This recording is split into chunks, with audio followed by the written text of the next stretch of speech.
Little did I know that in the 1970s, that would be the last chapter of the Milwaukee Road in the Mendota area. There were always trains parked in front of the Milwaukee depot. You can see my house in the distance, just to the right of that big red one.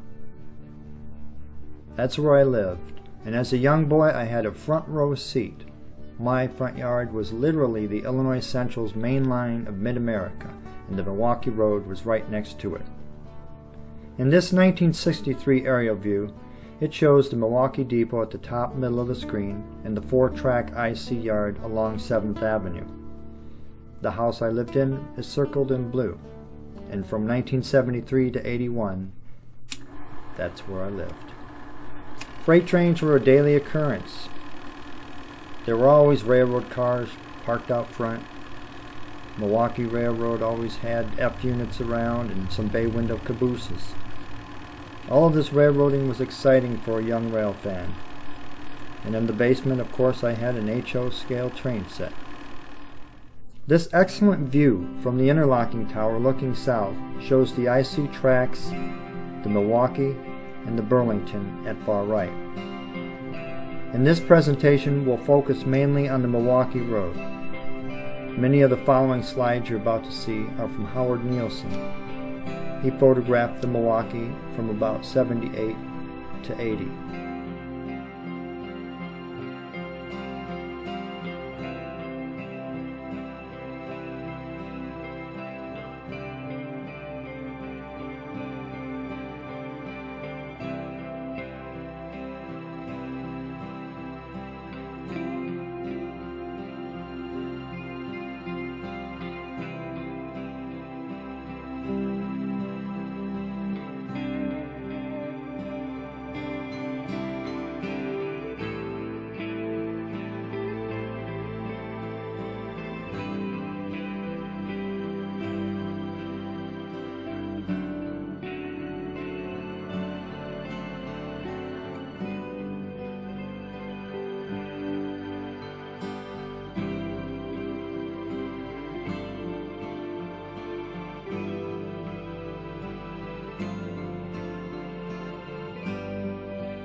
I remember the Milwaukee would park their locomotives south of town about 4 blocks, mainly overnight. You can see the main line to the left of the Milwaukee locomotive and some IC hoppers to the left, and there to the right with the main between them.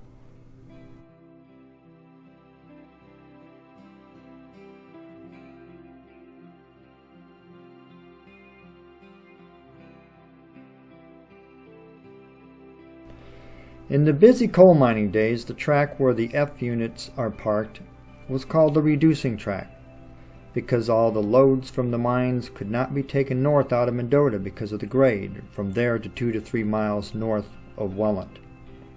The old water tower was located in about this area of the tie plates, and the stockyards not too far behind the photographer on the west side of the track. These aerial photographs of this same area here in Mendota were taken by Leo Mulak. We're going to zero in and take a look at that 4-track yard from above to the bottom right there. And up to the top of the screen was the Illinois Central.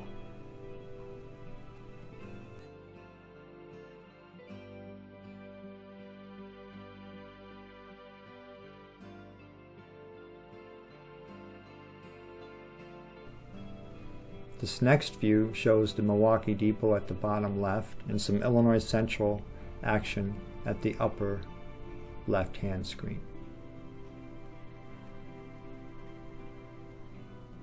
The Burlington did exchange with the Milwaukee. You'll see this at the very top of the screen in the upper left-hand corner. Then the Milwaukee track cuts through the middle there as it approached the diamond. Here, this view is from Welland, and this area photograph is from Welland. You can see the grain elevator at the right that had 2 tracks next to it, and you can see that trestle where the previous photo was taken. And here's a view looking eastward with the trestle at the lower left hand. And back to Mendota. By 1978, the Milwaukee Road diamonds crossing over the BN were taken out, as seen at left. The old track that approached the diamonds was never used again. I remember the snowplow parked here until the end in February of 1980. The few Milwaukee Road trains left were using the Illinois Central Main as seen in these pictures. The interchange track was 5.5 blocks south of the tower.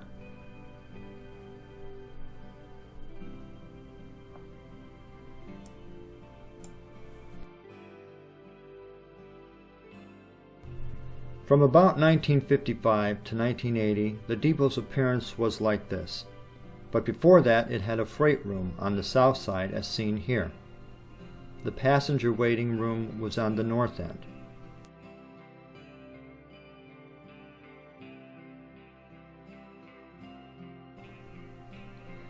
Looking at this north end, we see a track running behind it, which connected with the queue just a few blocks north, near 5th Street. This track also served a grain elevator, as seen in the distance here.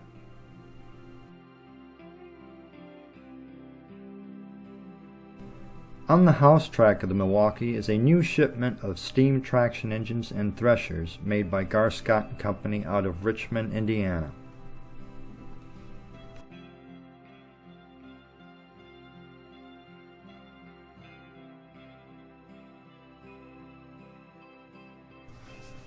The Chicago, Milwaukee, and St. Paul Railroad came to town in 1903 with the primary purpose of hauling coal.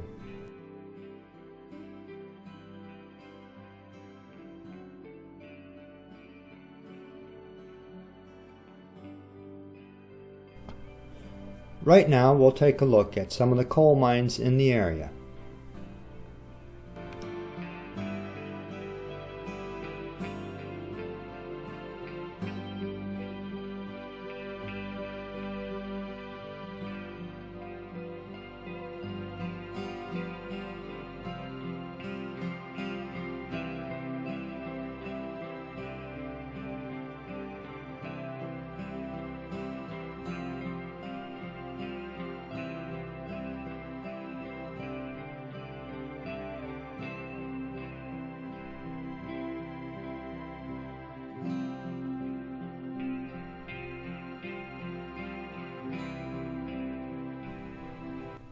The most famous coal mine was the St. Paul mine at Cherry.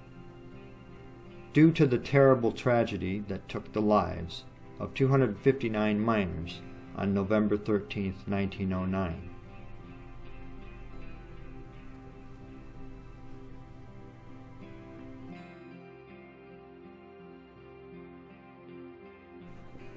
The Cherry coal mine spur branched off at Ladd and went straight north about 4 miles to the St. Paul coal mine. The Milwaukee had a Y at Ladd, an engine house, a water tower, and a sand tower, as seen in this 1940 photo. By 1929, the Chicago, Milwaukee, and St. Paul was no longer hauling coal out of the mines.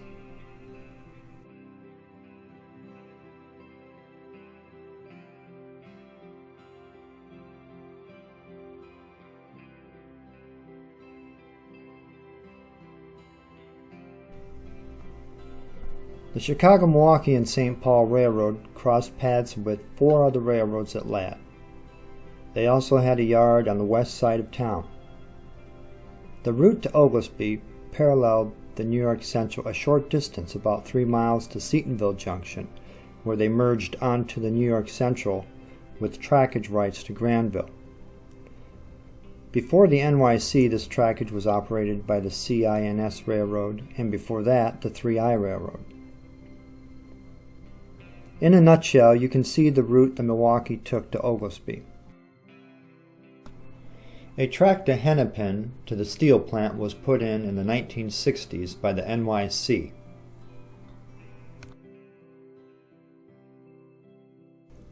Taking a closer look, we see Seatonville just to the southwest of Ladd.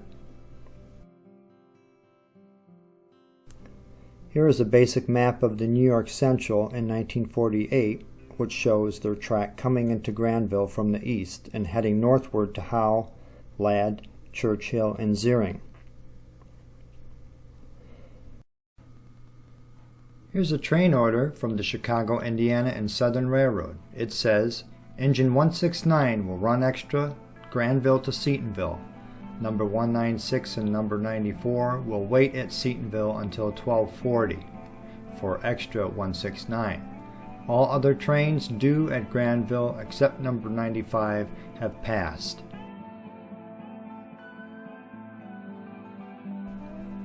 The Milwaukee would get back on its home rails in the Granville area and head east toward Oglesby.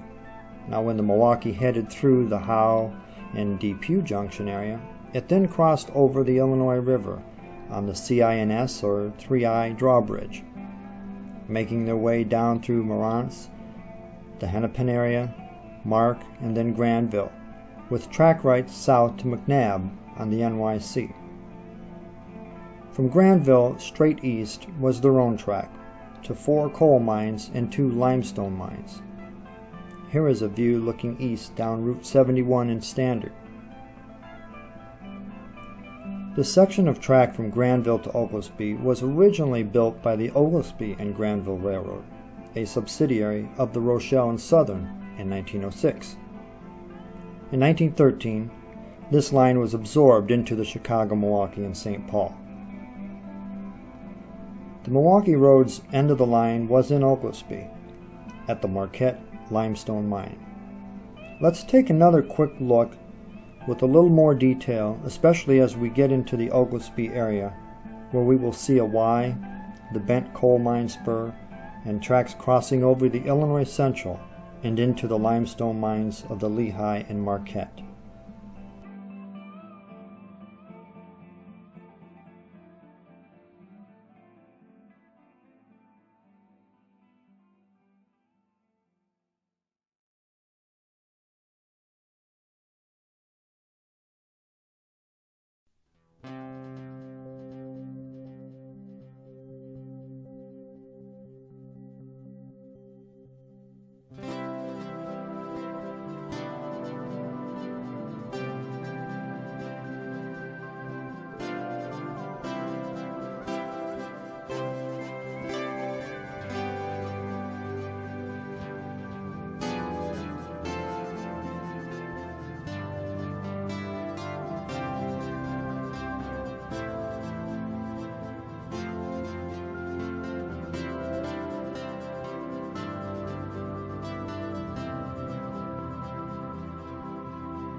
We're standing on the service road that was used by the railroad and now by the city.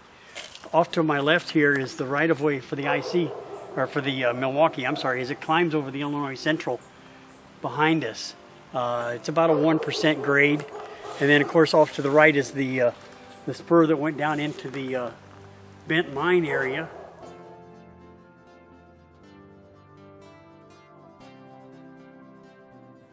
Instead of putting a trestle in here, the railroad decided that they were going to put fill in here.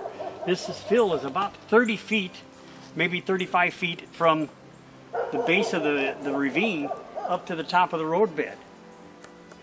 That's a lot of fill that they would have had to put in here. You can see the ballast on the ground still. You can see remnants of coal laying around from them hauling it in and out of here. The mine closed down in the late 20s, early 30s. Since then, they built houses in the middle of the right-of-way.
Let me take 1 minute to mention that the Toluca Marquette Northern, later the RTNN or Rutland Toluca Northern, connected with the Milwaukee at Granville about 1907.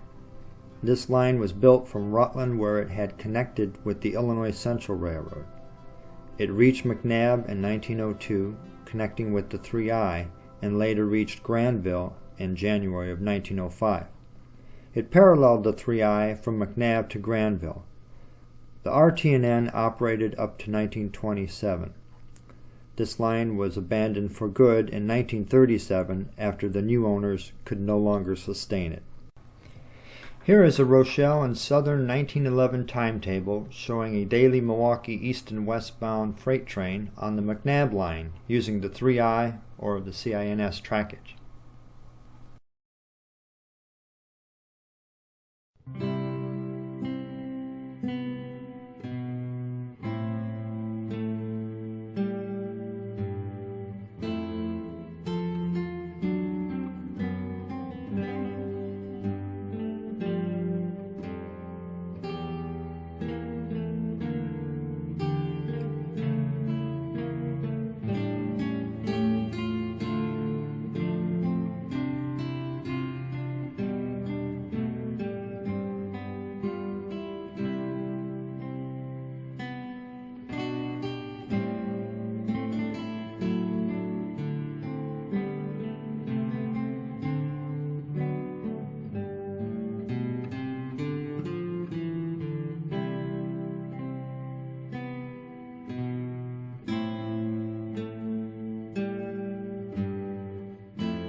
Here we have an excerpt from a Rochelle and Southern timetable dated November 11, 1911, showing the passenger train schedule on the Cherry Line.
While I was growing up as a teen in Mendota in the mid to late 70s, the Milwaukee Road would be nearing its end.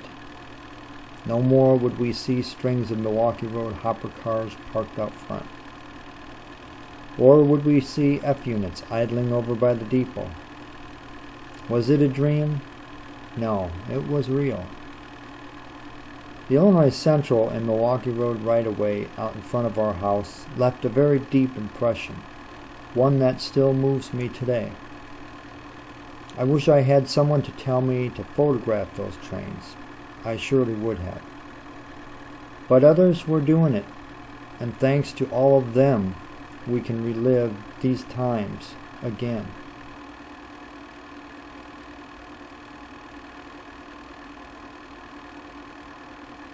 The rough 8mm motion film of my dad's is all I have of a train passing by our home.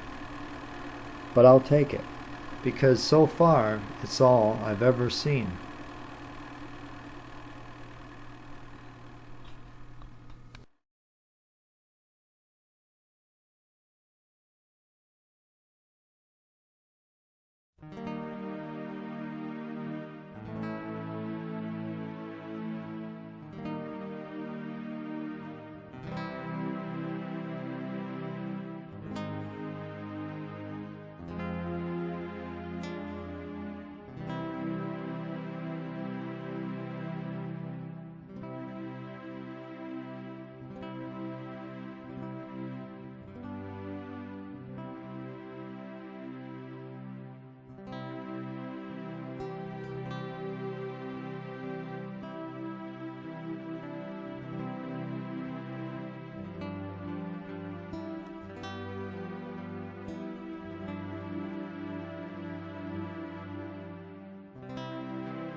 What would it be like to run the last Milwaukee train out of Mendota? These men knew because they were the crew on that day of February 29, 1980. They were, from left to right, Wayne Romanelli, Don Corsellini, Richard Gorman, Ray Vallant, and Charles Tanazzi. It was to be a short day for them with some light switching in Mendota and Ladd before returning a few hours later. On that very same day, the interlocking tower was torn down too, as we see the local BN switcher on the east side of the crumbling tower. This tower guarded the diamonds since the mid-1850s. The cars in tow would be set out on the Milwaukee, as you'll see in the next picture. To the right of the engine, you can see the depot in the distance, and the IC Milwaukee interchange track at the far right. This is the track the BN switcher entered the IC in Milwaukee track. By the time the train made it back from Ladd, all it had was 6 cars and a caboose. You see it here strolling by the demolished tower. A big slice of Mendota's railroad history would be gone in one day. As the train passes, one of the crew wave a last goodbye. The old Hotel Faber seen at left of the caboose would be torn down too that same year. The caboose rolls by the BN depot, and the sound of the clickety-clack of the rails gets quieter and quieter as the Milwaukee takes its last gasp and then is gone forever.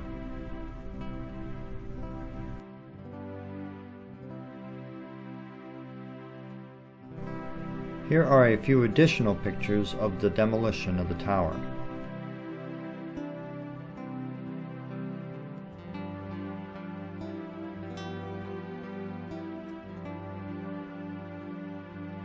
It took 2 years before the rails and ties were torn off on the Milwaukee, as you can see stacks of railroad ties around the depot.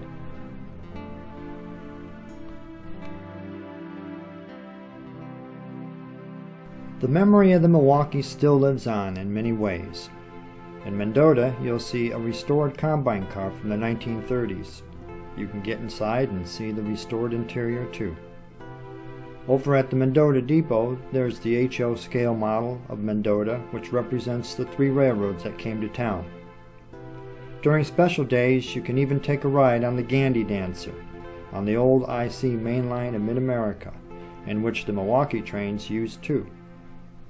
The museum is a fine place where the history of railroads are preserved.